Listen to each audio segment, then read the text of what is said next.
Ayaw nyo ba magsabit ng mga kulambo o kaya naman wala talaga kayong masasabitan sa bahay nyo? O eto na yung bagay sa inyo kasi eto no need to sabit ng mga kulambo kung saan-saan. Tapos ang pangit patignan 'di ba kapag may mga tali diyan na nakabalandra. O etong ganitong kulambo net tent or mosquito net tent, hindi nyo na kailangan kasi may bakal na yan nakasama kapag bumili kayo. Tingnan nyo naman yung bakal niya ayan, fit na fit sa kulambo net tent.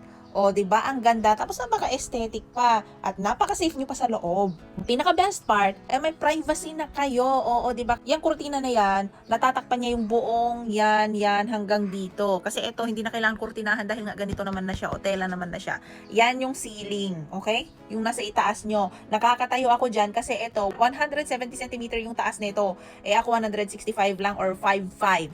O, 'di ba? Kahit matangkad kayo, kahit umabot kayo ng 170 centimeters, hindi nyo pa rin maaabot 'yan ng ulo ninyo. Okay? Kahit nakatayo kayo. Maganda tumayo dito sa loob. Pwede kayong gumawa ng standing ovation, lying ovation. What? Lying ovation?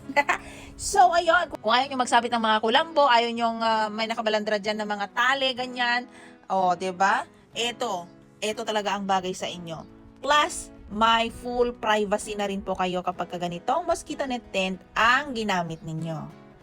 Ay, bye! Good morning!